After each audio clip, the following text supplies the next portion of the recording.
आता कैऱ्याची चटणी खायला नाही केलेलं आहे, पण ती ठेचून आज आपल्या मालवणी स्टाईल मध्ये खोबरा घालून एका ह्याच्यात फुटलो आणि डब आवाज दिलो, त्यामुळे समजायचा की नारळ खराब.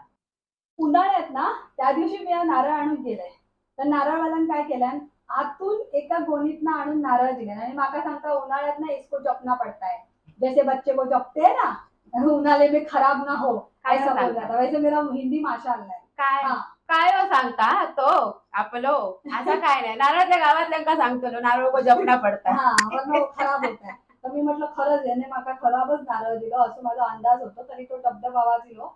आणि आता नारळाची काळजी घेऊ काय, नारळ घेते वेळी आपण आवाज घ्यायचो खणखणीत, कुठल्याही गोष्टीतो नारळ असू दे, मडके असू दे की कुठला भांडा असू दे, खणखणीत आवाज दिलो तर चांगला आणि डबडब आवाज दिलो तर तो फणस पण करतो. पण आता करूया काय, आता एवढं 25 रुपयाचा नारळ तो निघालो आता खराब, म्हणजे जास्त खराब नाही निघाला तरी सुद्धा वास घेतलोय ह्याचा. जा काय करून ना उन्हाळा एवढा आता संध्याकाळपर्यंत खराब होता ना, म्हणून वहिनी सांगणे हे टाकून नको देऊ, ह्याची एक रेसिपी दाखवूया. चला, आपली रवलिया मालवणी चटणी कैरी टाकून केलेली, तर आमच्या गावात सर्वात असंच करतात, तर आज ती रेसिपी तुमच्यावर शेअर करतो. चला, तुमचा सुद्धा असा अनुभव असतात काय नाही, नारळ खराब निघतात काय नाही ते सांगता. आणि हे नारळ इतकं पण खराब नाही हे बघा, जो एकदम असं हिरवट काळपट दिसता ना, म्हणजे तडाचा की जाऊन खराब जातात तसं नाही. आणि वास बघायचो एवढं खराब नाही. आणि हो चटणीच चालत लगच्या लगेच जर तुम्ही जेवण करून खात असाल, म्हणजे तुमचा सार असतला, कढी असतली आणि चटणी, त्याच्यासाठी हो नारळ चालतो. आता मी बघा लसणीचे साला सकटच घेते, की त्या सांगू घाटी मसाला असताना त्यात साला सकट लसूण, जर चटणी जास्त दिवस टिकवूची आहे तर साला सकटच लसूण घालायची. सालात सुद्धा भरपूर काय असतात, लहान मुलांना धुरी देते सालच वापरते. पहिली लसूण जाडे जाडे प्रकार, पहिले 2 मिरचे तोडून घालूया.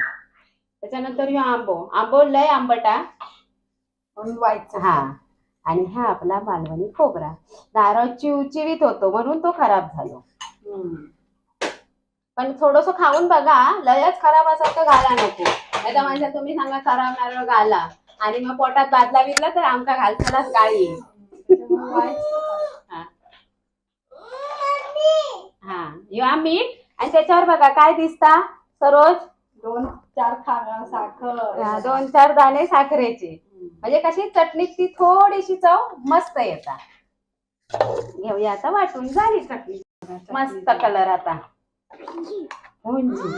बघा, चला आपले थोडेसे लागलेल्या, माझी लाळ गळत, कैरीची चटणी कोणाच्या तोंडात पाणी नाही सुटला, खाली सांगा कमेंट करून. माझ्या पण सुटला. आता सगळी गोष्टी करू सारखी नाही, वाय अशी बाजूसून घेत आहे. हा, ह्याच्याबरोबर पेज बाई, नाही तर भाकरी सुद्धा. हे बघा आता माझं भार्गव सुद्धा बघा बघा बघा बघा बघा.